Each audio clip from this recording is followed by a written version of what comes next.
জুলাই ঘোষণাপত্রের বিষয়ে গত বছরের 31শে ডিসেম্বর তারিখে খুব সম্ভবত বৈষম্য বিরোধী ছাত্র আন্দোলনের ব্যানারে তারা নিজেরা একটা জুলাই ঘোষণাপত্র উচ্চারণ করতে চেয়েছিলেন শহীদ মিনার থেকে। তার প্রেক্ষিতে মাননীয় প্রধান উপদেষ্টা তাদেরকে বলেছিলেন যে এটা সবাই ঐকমতের ভিত্তিতে যদি না করা হয় এটা খণ্ডিত হবে।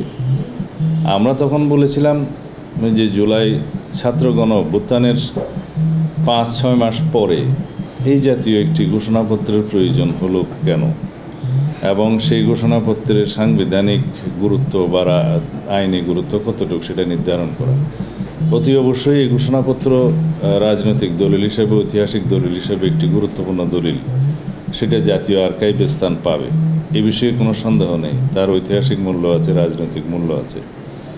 কিন্তু সরকার মাননীয় প্রধান উপদেষ্টা উদ্যোগ নিয়ে সবার সাথে আলোচনাক্রমে সেই ঘোষণাপত্র রেডি করার জন্য আমাদের কাছেও একটা প্রস্তাব দিয়েছিলেন জানুয়ারির শেষ দিকে এই বছরের। আমরা ফেব্রুয়ারির 12 তারিখে তার উপরে আমাদের মতামত বক্তব্য সহ আমাদের ড্রাফটটা খসড়াটা তাদের কাছে প্রেরণ করেছি। আমি নিজেই গিয়েছিলাম। এরপরে জুলাইয়ের 7 তারিখ পর্যন্ত এই মধ্যবর্তী সময়ে আর কোনো আলাপ আলোচনা তারা করেননি, এর উপরে ফিডব্যাকও দেননি।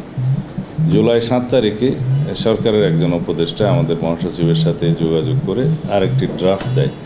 সেই ড্রাফটে আমরা দেখলাম যে আমাদের পূর্বে প্রেরিত ড্রাফটের অধিকাংশই ধারণ করা হয়েছে, কিন্তু কিছু কিছু বিষয়ে একটু গরমিল ছিল এবং প্রশ্ন উত্থাপিত হওয়ার মতো বিষয় ছিল।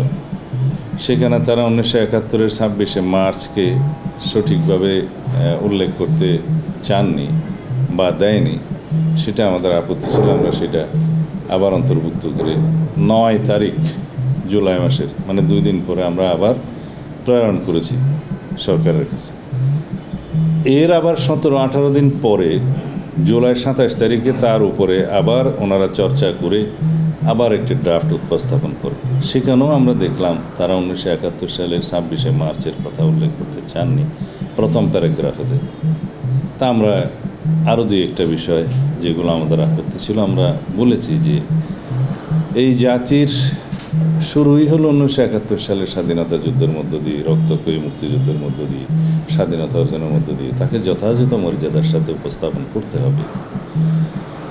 তারপরে জাতীয় জীবনে সংঘটিত অন্যান্য ঘটনাবলী, বাকশালের মাধ্যমে গণতন্ত্র বিলুপ্তি, তারপরে 7ই নভেম্বরের ঐতিহাসিক সিপাহী জনতার অভ্যুত্থান, এবং তার পরবর্তীতে 1979 সালে 5ম সংশোধনের মধ্য দিয়ে বাকশালের বিলুপ্তি করা হলো এবং বহুদলীয় গণতন্ত্রের প্রবর্তন করা হলো।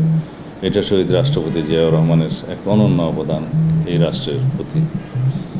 তারপরে বহুদলীয় গণতন্ত্রের যাত্রা শুরু হলো। এরপরে পদে পদে গণতন্ত্রে হোঁচট খায় এবং 1951 সালে দ্বাদশ সংশোধনের মধ্য দিয়ে আবার আমরা সংসদীয় পদ্ধতির সরকারে আসলাম। তারপরে আবার 1996 সালে ত্রয়োদশ সংশোধনের মধ্য দিয়ে বাংলাদেশে কেয়ারটেকার সরকার ব্যবস্থা প্রতিষ্ঠিত হয়। এরপরের ইতিহাস আওয়ামী লীগের একদলীয়করণের এবং একদলীয় রাষ্ট্র ব্যবস্থা প্রতিষ্ঠার যে ইতিহাস, সেটা বিবৃত করা হয়েছে।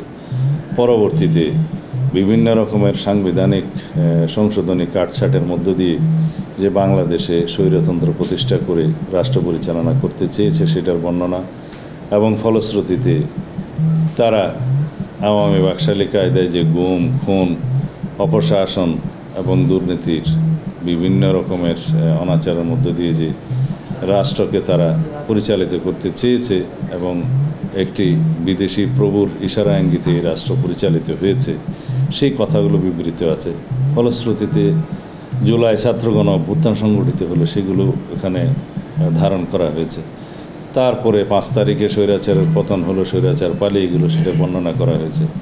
এরপরে 8 তারিখে জাতীয় ঐক্যের ভিত্তিতে, সাংবিধানিক পদ্ধতিতে, সুপ্রিম কোর্টের মতামতের ভিত্তিতে প্রফেসর ডক্টর ইউনূস প্রধান উপদেষ্টা হিসাবে অন্তর্বর্তীকালীন সরকারের প্রধান উপদেষ্টা হিসেবে শপথ গ্রহণ করলেন, সেটা বিবৃত আছে। তারপরে জাতির অভিপ্রায় কী, জাতির অভিপ্রায়, বাংলাদেশের জনগণ কী অভিপ্রায় প্রকাশ করছে যে একটি স্বাধীন, সার্বভৌম, সাম্যভিত্তিক, মানবিক মর্যাদা ভিত্তিক, সামাজিক সুবিচার ভিত্তিক রাষ্ট্র প্রতিষ্ঠার জন্য যে সমস্ত সংস্কারের আকাঙ্ক্ষা, সেই আকাঙ্ক্ষাগুলো বিবৃত হয়েছে এবং সেই অভিপ্রায় পূরণের জন্য যে সমস্ত বিষয় এখানে জাতীয় জীবনে সংস্কার করার দরকার, সাংবিধানিক, আইনিভাবে সেগুলো বর্ণনা করা হয়েছে এবং সেই অভিপ্রায় ব্যক্ত করার মধ্য দিয়ে সেই ঘোষণাপত্রের ঘোষণাপত্রের সমাপ্তি করা হলো।